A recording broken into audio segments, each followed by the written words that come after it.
Γεια σας παιδιά, είμαι ο Βαγγέλης Πινάς και στο σημερινό βίντεο θα μιλήσουμε για το OnePlus 6 TAF και για ποιους λόγους θεωρώ ότι δεν αξίζει η αναβάθμιση του από το OnePlus 6 και ίσως γενικά η αγορά του. Ας ξεκινήσουμε λοιπόν από τις αλλαγές τις οποίες φέρνει το νέο μοντέλο. Για αρχή η οθόνη έχει μεγαλώσει, από 6,28 inches πήγαμε στις 6,41 inches.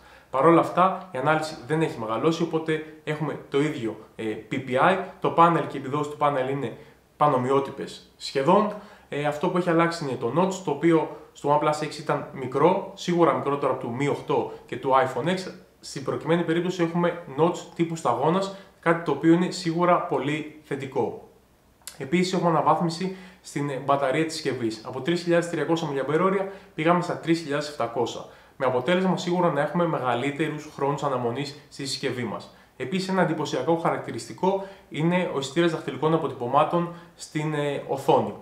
Παρ' όλα αυτά όμως, ναι μεν είναι ένα εντυπωσιακό χαρακτηριστικό, αλλά η απόκριση είναι μειωμένη σε σχέση με τους κλασικούς αισθητήρες δαχτυλικών αποτυπωμάτων, ξεκλειδώνει λίγο πιο αργά η συσκευή μας, οπότε δεν μπορώ να το θεωρήσω ούτε θετικό ούτε αρνητικό το συγκεκριμένο χαρακτηριστικό. Μετά από αυτές τις αλλαγές όμως, τι έχουμε?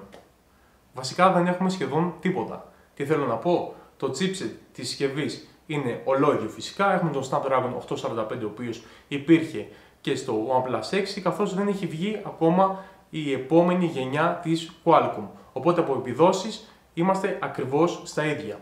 Θα περίμενε κανείς κάποιες αλλαγές στην κάμερα των συσκευών. Και όμως δεν έχουμε καμία αλλαγή ούτε στην πίσω κάμερα, ούτε στην selfie κάμερα. Οπότε έχουμε και λέμε ίδιο chipset, ίδιες επιδόσεις, ίδιες κάμερες. Κάτι άλλο το οποίο δεν έχει αλλάξει είναι η κατασκευή της συσκευής.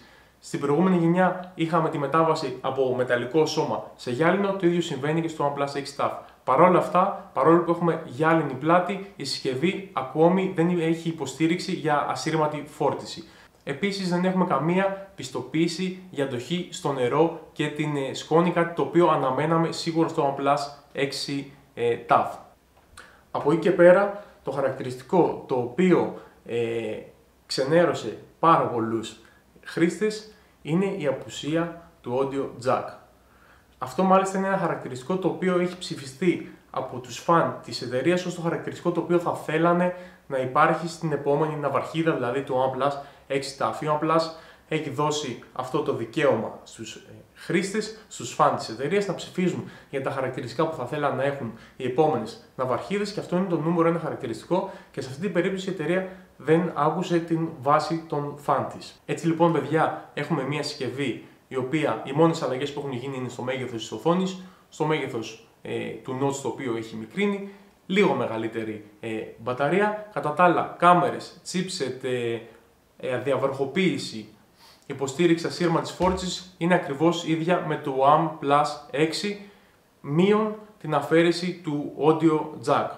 Και όλα αυτά εδώ, τη στιγμή που μπορούμε να βρούμε το OnePlus 6 γύρω στα 400 ευρώ από το εξωτερικό, ενώ το OnePlus 6 TAF θα χρειαστεί να πληρώσουμε άλλα 150 ευρώ. Οπότε αυτή τη στιγμή με τις αλλαγές που μας προσφέρει το OnePlus 6 TAF δεν θεωρώ ότι είναι η καλύτερη επιλογή. Η καλύτερη επιλογή για μένα είναι το OnePlus 6 παρά το OnePlus 6 TAF. Επίσης, η τιμή στην οποία μπορούμε να αγοράσουμε το OnePlus 6 TAF γύρω στα 550 ευρώ για τη βασική έκδοση, 6 GB 128, γιατί πλέον δεν ξεκινάει από 64 GB το φθηνό μοντέλο, αλλά από 128 GB εσωτερικού χώρου αποθήκευσης.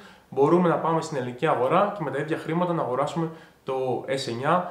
Με λίγα περισσότερα χρήματα, γύρω στα 613 ευρώ, μπορούμε να αγοράσουμε το P20 Pro και γενικά έχουμε πάρα πολλές επιλογές είτε από ναυαρχίδες που κυκλοφόρησαν την προηγούμενη περίοδο, στις αρχές του νέου έτους βασικά, και έχουμε και πάρα πολύ καλές επιλογές πιο οικονομικές από την Xiaomi όπως είναι το Mi 8, το οποίο μπορούμε πλέον να το αγοράσουμε με γύρω στα 330 ευρώ.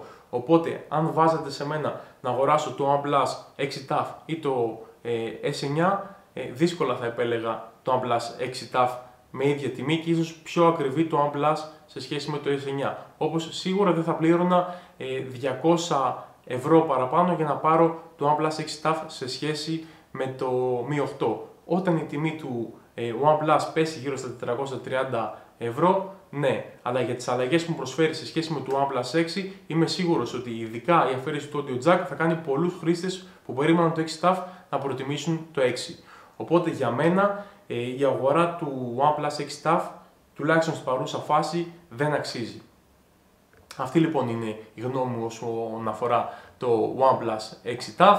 Σίγουρα πολλοί από εσάς θα διαφωνείτε μαζί μου, αλλά αυτό είναι και το νόημα. Δεν μπορούμε να έχουμε όλοι τις ίδιες απόψεις. Κάνουμε συζήτηση, μαθαίνουμε πράγματα, ανταλλάσσουμε απόψεις, γι' αυτό βρισκόμαστε εδώ. Αυτά λοιπόν από μένα, τα λέμε στο επόμενο βίντεο. Γεια σας!